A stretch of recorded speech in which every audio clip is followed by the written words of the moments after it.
Ivan's true power is revealed in this week's Bleach Chapter 482, Bad Recognition.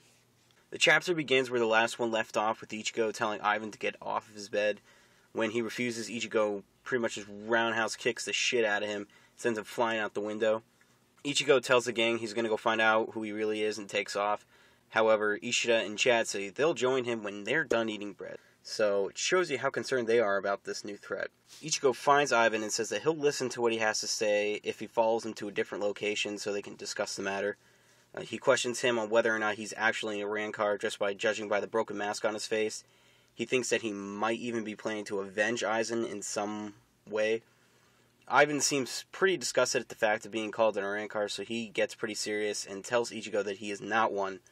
He then pulls out his Quincy cross, which shocks Ichigo, and a huge weapon comes out that appears to be his bow. And that's all we get from those two. We then cut back to the Rakongai, where Ikaku and Yumichika discuss what actually happened to these people that disappeared.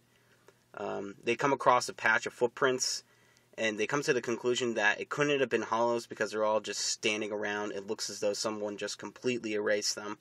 At the end, we cut back to the head captain, who is being confronted by a group of masked men who say they are officially declaring war on Soul Society.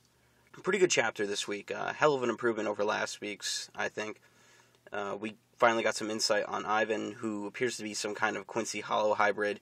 So I'm sure the group of guys who are declaring war on Soul Society are in the same group as him. Since the Rancor is a Hollow with Shinigami powers, I'm going to assume these guys are some kind of new threat, Hollows with Quincy powers. So they're just something that are completely different from anything else. That's kind of a neat idea, I guess, in Kubo's part, but we still need to figure out more about them. On a side note, I still feel like these guys look like Nazis, which is really weird and kind of offensive, but they don't really give off that threat to anyone that they're these badasses.